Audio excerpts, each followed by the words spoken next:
La lección de hoy es la número 1, que corresponde a la introducción al libro de Ezequiel.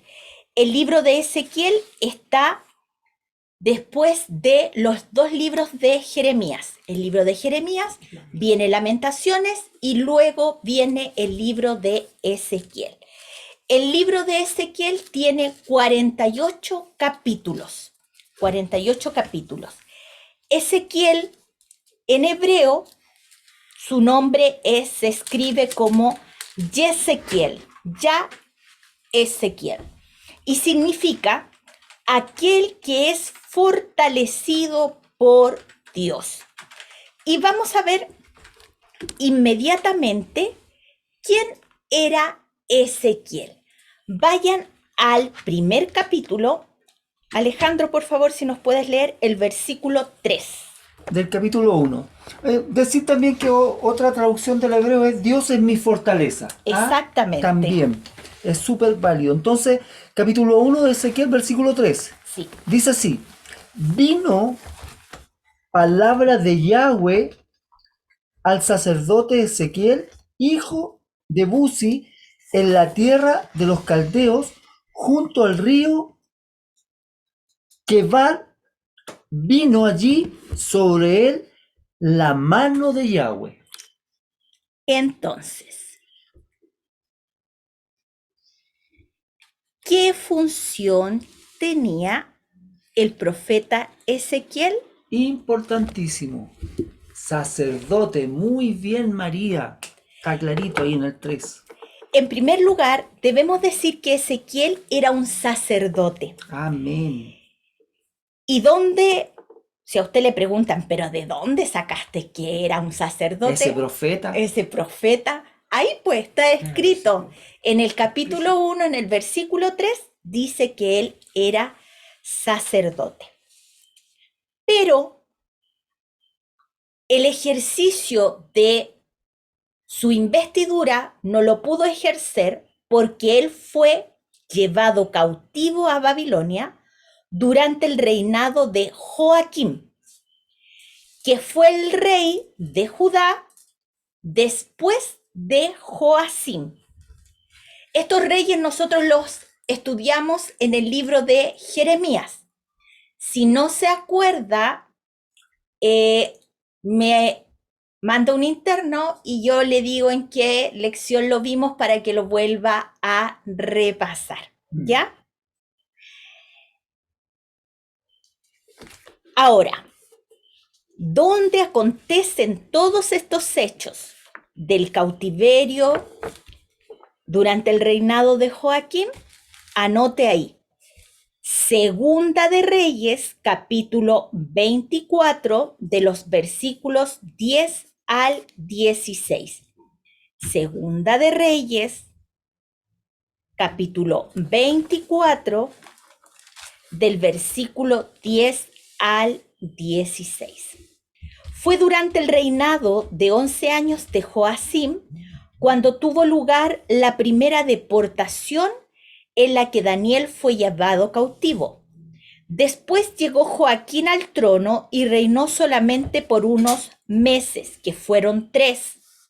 Y entonces, alrededor del año 597 a.C., tuvo lugar la segunda deportación y durante esa deportación, o sea, durante ese cautiverio, Ezequiel fue llevado prisionero a Babilonia. Así es.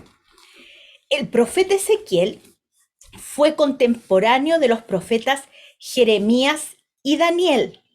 Jeremías era ya un hombre anciano en este tiempo.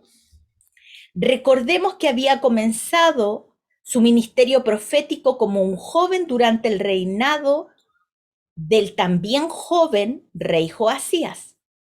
Él había permanecido con el remanente en su tierra y fue llevado con ellos a Egipto. ¿De quién estoy hablando? De Jeremías. Sí, lo vimos. Por lo tanto, su ministerio en esa época se limitó al remanente que había ido a Egipto. Pues bien, Daniel había sido llevado como cautivo a la corte del rey de Babilonia y se había convertido en uno de los asesores de Nabucodonosor. Entonces, Ezequiel se encontraba en esta segunda deportación, en este segundo cautiverio, con los cautivos que habían sido llevados a los ríos de Babilonia. Los cautivos habían sido colocados junto al gran canal que salía del río Éufrates, que estaba a varios kilómetros de distancia de la misma ciudad de Babilonia. El ministerio de Ezequiel se desarrolló entre esa segunda gente que fue llevada cautiva. Así es. Y a ellos lo instalaron, a esa segunda deportación, a la orilla del río Éufrates. ¿Cierto? Exactamente. Hay una canción de los años... Sí, de los años por ahí 70. 78, 79 del grupo Bonnie M. No sé si lo han escuchado. Se llama Los ríos de Babilonia. Bueno, ahí toman un extracto, ¿cierto? Del Salmo 137, el cual vamos a leer. Vamos todos para el Salmo 137. Se llama así la canción si ustedes la quieren buscar después. A lo mejor la tararearon ahí cuando eran jóvenes. A los que se acuerdan de ese grupo, yo me acuerdo. La música era así como decía tarirararara, larirara, larirara, larirararara. Ahí se acordaron, ¿cierto? Los que tienen entre 30 para... Sí. Mira, vamos a leer el Salmo 137. Le vamos a pedir a María, en el orden que los veo aquí, Amén, que lea del versículo 1 al 3.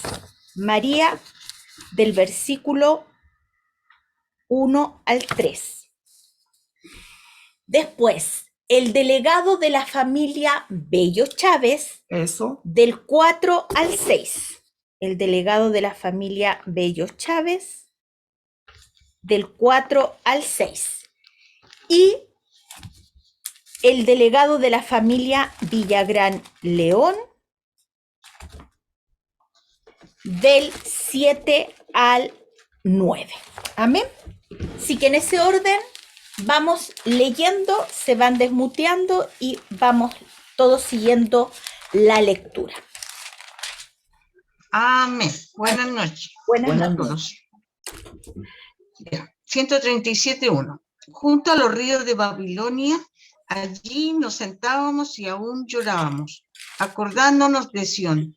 Sobre los sauces, en medio de ella, colgamos nuestras arpas, y los que nos habían llevado cautivo nos pedían que cantásemos, y los que nos habían desolado nos pedían alegría, diciendo: cantadnos algunos de los cánticos de Sión.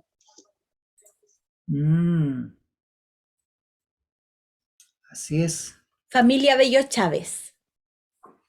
Y mire, y aquí venía del norte un viento tempestuoso y una gran nube con un fuego envolvente. No es lo que estamos leyendo, es Salmo 137, del versículo 4 al 6. Yeah. Amén. ¿Cómo cantaremos cánticos de Jehová en tierra de extraños? Si me olvidare de ti, oh Jerusalén, pierda mi diestra su destreza, mi lengua se pegue a mi paladar, y de ti no me acordaré, si no enalteciere a Jerusalén como preferente asunto de mi alegría. Amén. Amén. Del 7 al 9, por favor. Señor, castiga a los edomitas, porque ellos pedían que Jerusalén fuera destruida. Babilonia, tú también serás destruida. Afortunado el que te dé el castigo que mereces. Recibirás el mismo sufrimiento que le causaste a Jerusalén. Afortunado el que agarre a tus hijos y los estreche contra las rocas. Amén. Así es. Mire, en el segundo toma de cautiverio de Jerusalén de Judá, por la desobediencia del pueblo, fueron muy violentos con ellos. A los niños los azotaban sobre las rocas. Así es. A los niños de Judá los azotaban a los pequeños y los mataron. Y este cántico, el 137, es un lamento, es un salmo de verdad triste. Nadie que ve desolada su tierra, ve a su familia muerta, ve a la destrucción de su hogar, de su entorno, y más encima los llevan cautivos hacia Babilonia, y más encima les piden que canten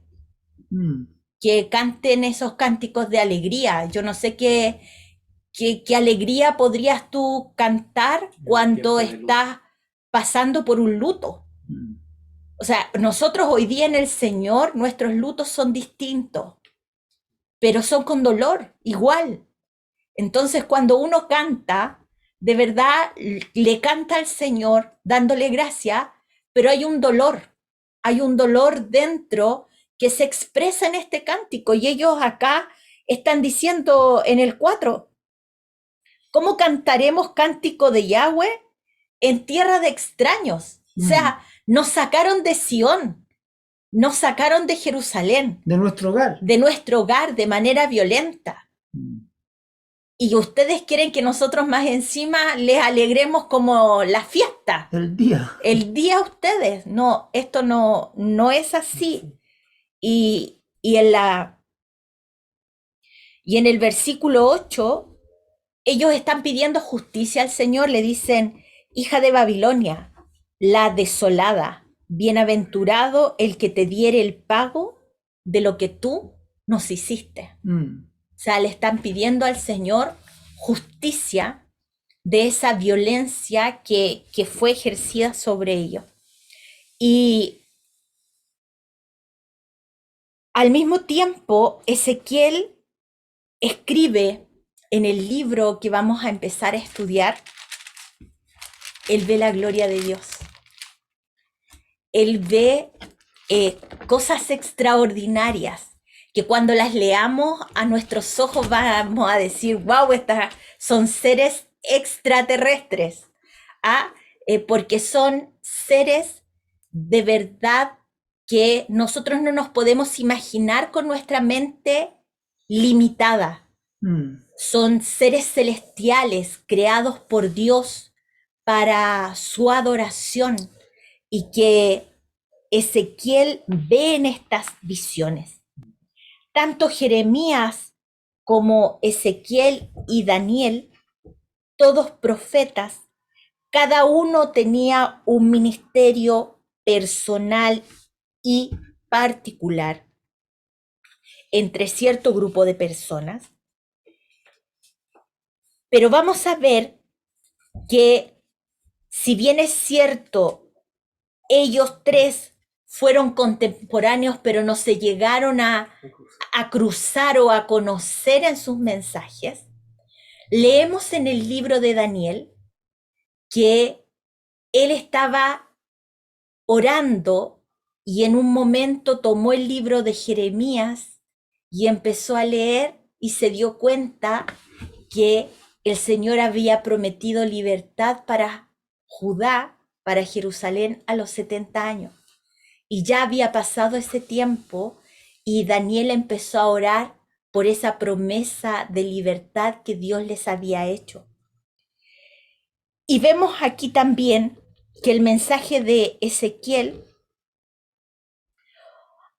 es un mensaje que va directamente a enseñarnos quién es Dios y cómo lo ve Ezequiel, cómo se le presenta a Ezequiel.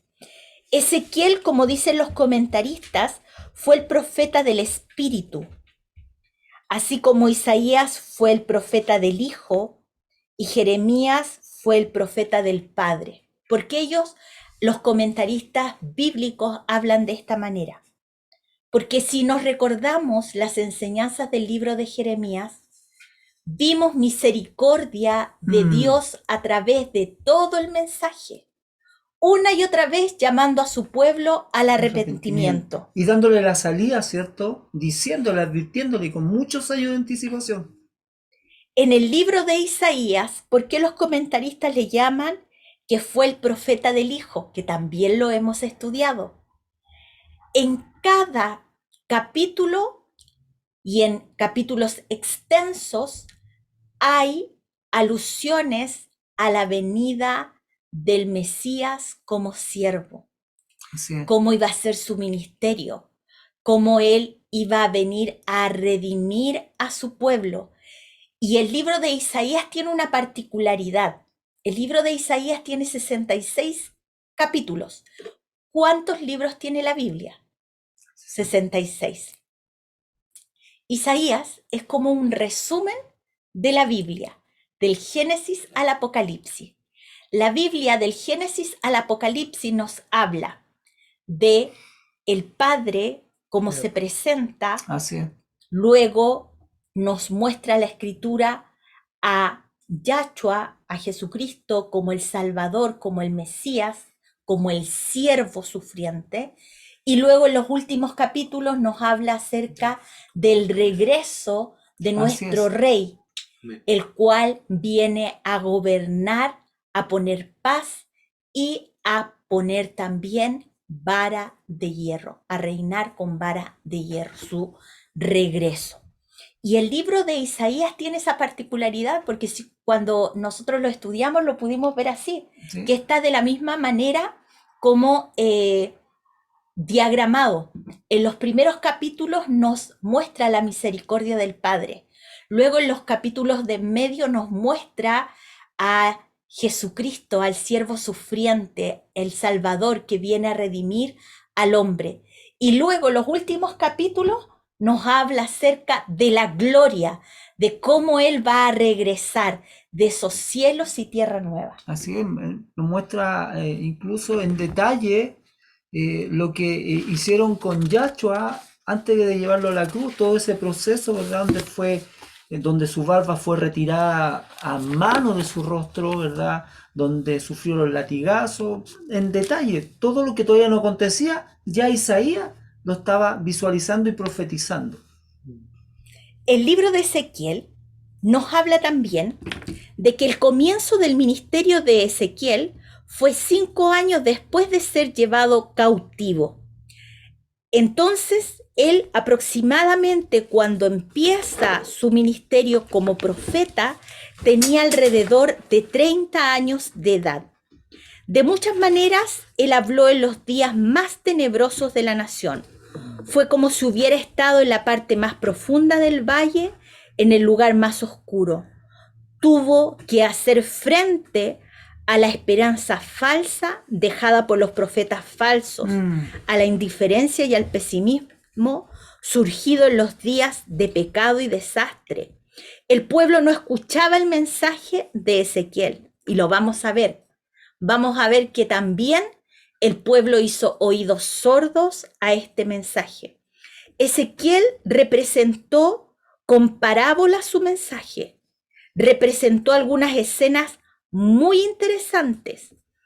Por ejemplo, en el capítulo 24, en el versículo 24, leemos que dice, Ezequiel pues os será por señal, y ahí le dice todo lo que tiene que hacer para que el pueblo pueda ver con sus ojos, pero no va a entender. Era una forma muy, como podríamos llamarlo hoy día, didáctica, ¿cierto?, de entregar el mensaje que era entregado por Yahweh sobre el pueblo. O sea, la intención de Yahweh era de todas formas, de todas las maneras posibles, ¿verdad? Hasta con pancarta, por decirlo, ¿cierto? Bien así detallado, que el pueblo entendiera y se arrepintiera. Miren, vamos a ver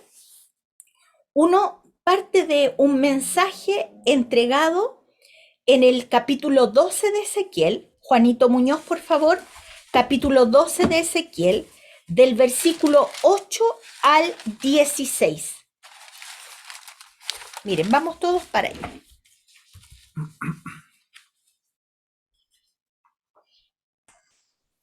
Buenas noches a Buenas todos. noches. Amén. Del 8 al 12, No, el capítulo Ezequiel el 12, 12, ya, del versículo 8 al 16. Por favor, Ya. corto. ahí está. Entonces vino a mi palabra de Yahweh por la mañana y dijo, Hijo de hombre, si la casa de Israel, una casa rebelde, te dice, abro comillas, ¿qué haces? Cierro comillas. Diles, abro comillas, así dice el Señor de señores, El príncipe llevará esta carga en Jerusalén y toda la casa de Israel juntamente con él. Cierre comillas. Y declárales, abro comillas, yo soy una señal para ustedes, tal como he hecho, así se les hará, irán al cautiverio, cierre comillas. El príncipe que está entre ustedes cargará su equipaje sobre sus hombros y saldrá en la oscuridad, hará una abertura en el muro y saldrá a través de ella y cubrirá su cara para no mirar la tierra. Extenderé sobre él mi red y quedará atrapado en ella. Lo conduciré a Babilonia, a la tierra de los caldeos, y no volverá a ver la tierra, y allá morirá.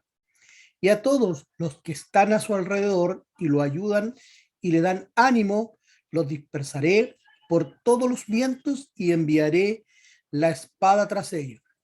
Entonces sabrán que yo soy Yahweh, cuando los haya dispersado entre las naciones y los haya esparcido entre dos países.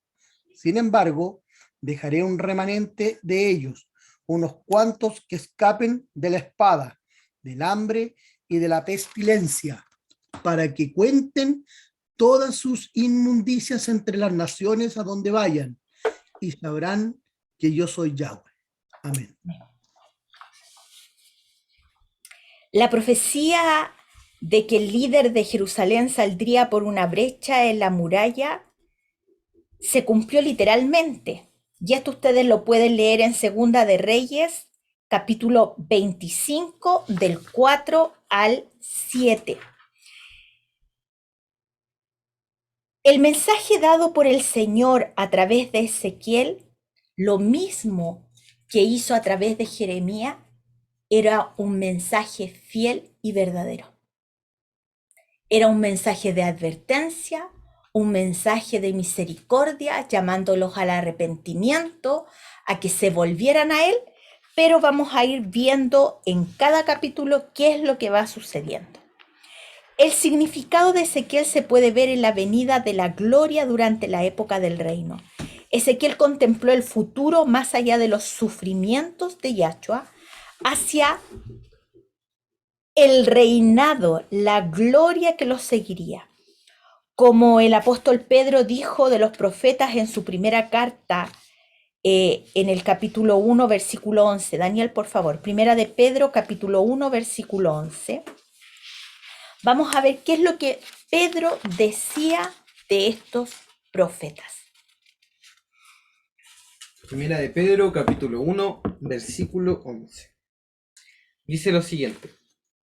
Se preguntaban a qué tiempo y en qué circunstancias se refería el Espíritu de Cristo que estaba en ellos, cuando les dijo de antemano sobre los sufrimientos de Cristo y de la inmensa gloria que después vendría. Ezequiel vio este panorama futuro mejor que cualquier otro profeta. Y vamos a ver más o menos un bosquejo de cómo vamos a estudiar el libro de Ezequiel a partir de la próxima semana. 1. Vamos a ver la gloria del Señor y la comisión del profeta, que van de los capítulos 1 al 7. Este es el bosquejo que vamos a ocupar para estudiar el libro de Ezequiel. 1. La gloria del Señor y la comisión del profeta, que van del capítulo 1 al 7. 2. La gloria del Señor, el cautiverio total de Jerusalén e Israel, y la partida de la gloria, que van del capítulo 8 al 24. 3. La gloria del Señor, el juicio de las naciones, que va del capítulo 25 al 32. Y 4, la gloria del Señor y el reino futuro, que van del capítulo 33 al 48. Amén. Vamos a ver aquí algo maravilloso de este tiempo que nosotros estamos viviendo, y con esto vamos a ir terminando esta introducción. Vayan al capítulo 34 del libro de Ezequiel. Ezequiel, capítulo 34. Vamos a leer el versículo 11 y 12. Alejandro, ¿lo puedes leer, por Sí. favor?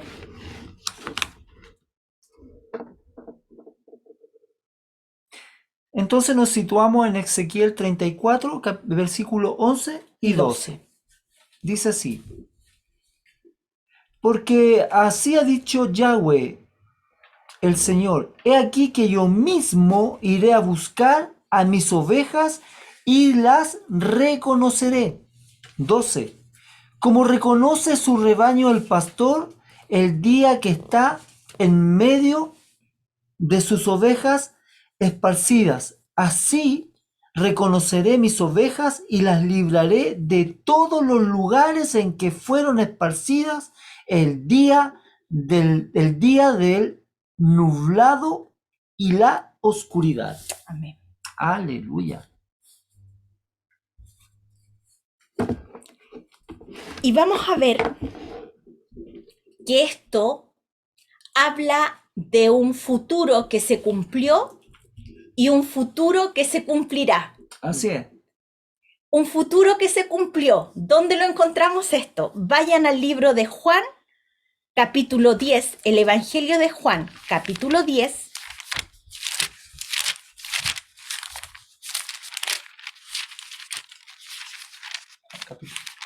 Juan, capítulo 10. Versículo 14 al 18. Del 14 al 18. María, ¿lo puedes leer, por favor? Juan 10, del versículo 14 al 18.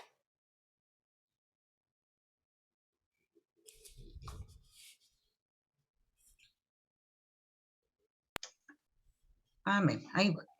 Yo soy el buen pastor y conozco mis ovejas, y las mías me conocen, así como el Padre me conoce y yo conozco al Padre, y pongo mi vida por las ovejas. También tengo otras ovejas que no son de este redil, aquellas también debo traer, y oirán mi voz, y habrá un rebaño y un pastor. Por eso me ama el Padre, porque yo pongo mi vida para volverla a tomar. Nadie me la quita, sino que yo mismo la pongo. Tengo poder para ponerla y tengo poder para volverla a tomar. Este mandamiento recibí de mi Padre. Amén. Amén. Entonces, Ezequiel, ¿de qué pastor estaba hablando? De Yahshua. De Yahshua, de Jesús. Así es. Y aquí se cumplió. Pero esto se va a volver a cumplir en el Natsal, cuando el Señor de los 4 vientos, con voz de trompeta, con voz de mando, llame a sus ovejas y las recoja de los 4 puntos cardinales. Así es. Amén. Y salgamos de este mundo y seamos transformados en un abrir y cerrar de ojos. Es maravillosa la promesa de nuestro Señor. ¿Y sabe cuál es la característica de las ovejas? Las ovejas dicen que en algunos textos dicen que las ovejas son un poco torpes, que no saben muy bien cómo autocuidarse, pero en realidad las ovejas tienen una característica hermosa. Cuando ellas escuchan el silbido de su pastor, Así es. ellas corren a donde el sonido está, de dónde provino. Si hay dos pastores, van a tener sonidos distintos. Y las ovejas, aunque estén mezcladas, cuando el pastor las llame, ellas van a saber cuál es su pastor. Así es. Y esa es una enseñanza para nosotros. Nosotros tenemos que tener nuestros oídos espirituales destapados para escuchar la voz de nuestro pastor, que es Jesucristo nuestro Señor, Amén. para que cuando Él nos hable a través de su palabra, cuando Él nos llame, podamos escuchar y acudir a su llamado. Por eso es importante que conozcamos la Escritura, que conozcamos su palabra, porque muchos querrán usurpar el lugar de nuestro pastor, de Yahshua, y a muchos confundirán si no tienen los fundamentos Así sólidos es. en la palabra del Señor. Así es. Pero gracias a Dios, Él nos ha abierto los ojos Amén. y hemos podido escudriñar su palabra y estamos aprendiendo a través de ella. Así